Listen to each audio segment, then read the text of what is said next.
I guess at the end of the day, the jury didn't, actually need to see her at the scene to convict her. So here's the deal. A lot of people, Connell, will say it's just a circumstantial case. If I had a dime for every time I've heard that in my career would be a lot shorter. But the truth is circumstantial cases are often more powerful because witnesses are fallible. That direct evidence is often fallible. Circumstantial cases are some of the most powerful when the evidence is good. And let me tell you, this prosecutor knew what he was doing. That was an amazing summation. He also just threw motive in there for good measure.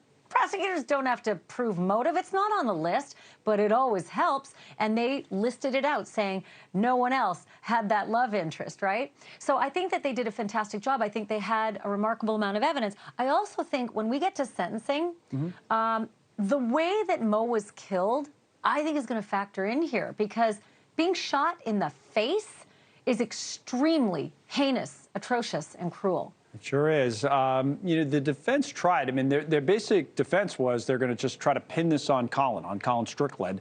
And in their closings, they said Armstrong was a victim of some sort of societal bias. So here, let's listen to that, and then we can talk about that as well. Here it is. Police think Kaitlyn committed this crime. They don't know.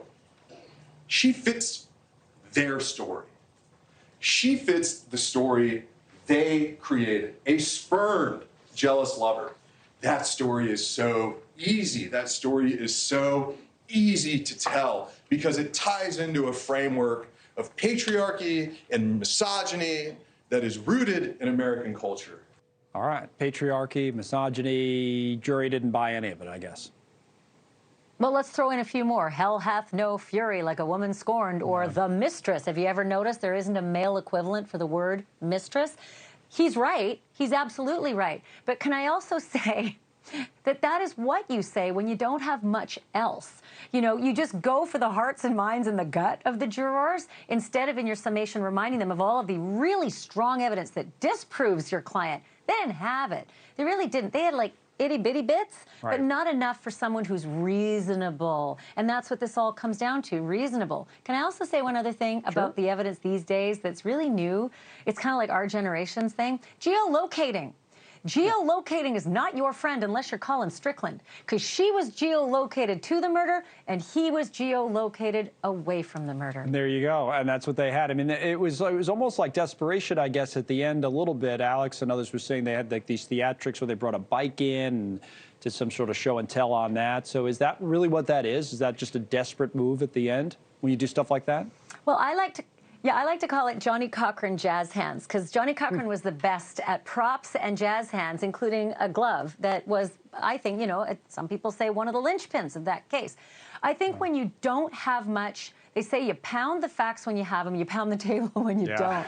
And bringing the bike in and doing show and tell, that can be extremely instructive for prosecutors, too. And it can take sort of the edge off some of the uncomfortable science for the defense attorney. In the end, though, jurors generally aren't that stupid. They can sort of bring it all down to what they remember hit home for them when they sat through all the facts. And you can try and mitigate it as much as you want as a defense attorney when you have a crappy case that lands on your desk. And sometimes you get that one juror that'll hang for you, but that didn't happen here. One final point, Ashleigh, before we let you go. You were talking about how heinous this crime was, and obviously it was. As we go to sentencing, it's 99 years in prison is what Armstrong faces, right? So what should we be looking at here in terms of the sentencing phase? What should we focus on?